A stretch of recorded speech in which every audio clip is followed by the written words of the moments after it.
silakan Mas. Aduh, kurang kedengaran Mas kalau nggak pakai speaker. Atau maju aja mungkin ya.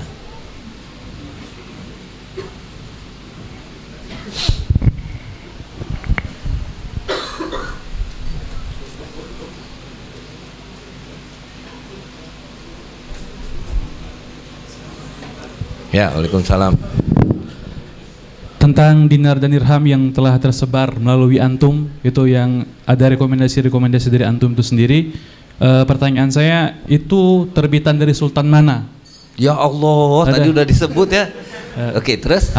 Kemudian yang kedua, dari video Instagram masih tentang tadi, ada orang yang berbaiat kepada antum, yang otomatis kan antum menjadi amir. Kan tidak semata-mata kan amir itu hanya mengurusi tentang dinar dan dirham saja. Banyak tanggung jawab lain yang seperti amir gitu Ustaz. Apakah apa landasan orang yang berbaiat kepada antum, dan siapa kan amir ditunjuk ataupun atas persetujuan seperti itu? Mungkin sekian pertanyaan Ya, saya. baik. Assalamualaikum warahmatullahi wabarakatuh. Sultan-sultan yang sekarang masih minta dinar tadi saya sudah beritahukan ya. Sultan Cirebon, Sultan Ternate, lalu yang masih berlanjut sekarang ada 3, yaitu Sultan Bintan, Mangkunegara Tanjung Pura, dan ini seorang amir nih, bukan sultan, seorang amir, yaitu Tiwan Raya Sirgar namanya. Anda bisa temukan di Facebook. Dalam waktu dekat dia akan mengumumkan beredarnya dirhamnya belum, tapi dinar dari Amirat Sumatera Timur gitu. Nah, dia seorang amir. Nah, kalau pertanyaan dari mana dia menjadi seorang amir, secara fikih penunjukan seorang amir atau sultan itu ada beberapa cara. Tadi saya cerita Orhan Ghazi atau Abdurrahman II atau Abdurrahman III yang lari dari Damaskus ke Andalusia. Siapa yang membuat dia menjadi seorang amir? Dirinya sendiri. Karena dia bisa menguasai seluruh wilayah-wilayah yang pada waktu itu ada, ya. Lalu dia ya bukan dalam arti dirinya sendiri, tapi Allah SWT izinkan dia menjadi seorang amir dan kemudian rakyatnya berbaiat pada dia. Nah, itu cara pertama dalam munculnya seorang amir atau seorang sultan. Dulu Kesultanan Demak datangnya dari mana? Dari satu orang yang namanya Raden Patah. Satu orang. Kesultanan Cirebon dari mana berdirinya? Datang dari satu orang namanya Syekh Hidayatullah, ya kan? Yang kemudian juga menjadi sultan pertama Cirebon, yaitu Sultan siapa namanya lengkapnya, yang kemudian menjadi UIN Syarif Hidayatullah, ya kan? Nah, itu cara pertama dan itu sah. Nah, cara kedua adalah seperti ketika Rasulullah SAW menunjuk Sayyidina Abu Bakar, ditunjuk. Nah, Pak Sultan-Sultan yang pertama ini kan kemudian menunjuk penggantinya. Nah, itu juga sah. Nah, cara ketiga seperti terpilihnya Sayyidina Utsman. Ada 6 orang formatur, ya kan? Kemudian bilang, saya nggak mau, tinggal 1 orang.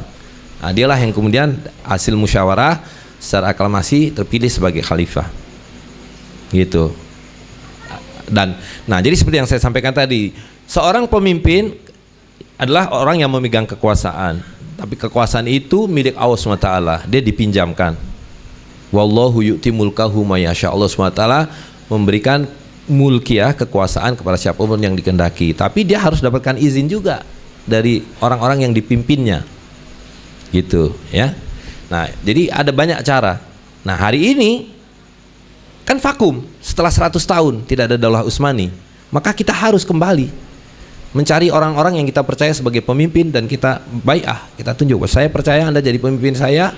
Nah, lalu yang paling pokok adalah dia kerjakan nggak tugasnya sebagai seorang amir. Tadi pertama dia mencetak dinar dan dirham, kedua memastikan kebenaran takaran dan timbangannya, ketiga menarik dan membagikan zakatnya, keempat menetapkan bulan-bulan hijriyah. Nah, itu tugas seorang amir sebetulnya. Kelima dalam menetapkan hukum. Nah, ini luas tentunya, ya kan, sampai kepada masalah-masalah hudud, diat dan sebagainya. Yang keenam adalah memimpin jihad pada saat diperlukan. Nah, lalu ada yang menambahkan yang ketujuh menarik jizyah dan haraj.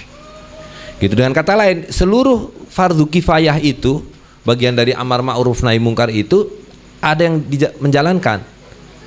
Gitu. Nah, tentu seorang amir akan dinampingi, dia punya mufti untuk urusan hukum, dia punya kodi untuk proses peradilan, dia akan punya muktasib untuk pencetakan koin dan pengurusan pasar, dia akan punya naib untuk urusan pertahanan dan sebagainya. Jadi perangkat pemerintahan itu harus ada. Kalau enggak, bagaimana Orhan Ghazi bisa menghasilkan Daulah Utsmani yang begitu hebat, atau Abdurrahman III menghasilkan Andalusia, atau Syarif Hidayatullah menghasilkan Kesultanan Cirebon dan seterusnya. Nah, jadi lihat kembali ke yang cerita awal saya tadi, itulah kehidupan yang normal, ya kan? Yang ini kemudian disapu bersih oleh sistem riba modern ini.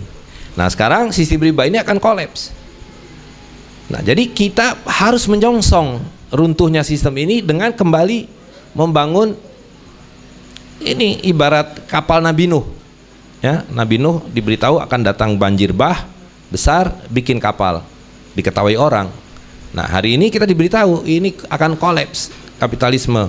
Lihat Venezuela, lihat Zimbabwe, lihat negeri kita sendiri, ya kan, tanda-tanda itu semakin jelas. Dan Nabi sudah mengatakan itu akan datang zaman ini. Gitu, ya. Saya kira demikian.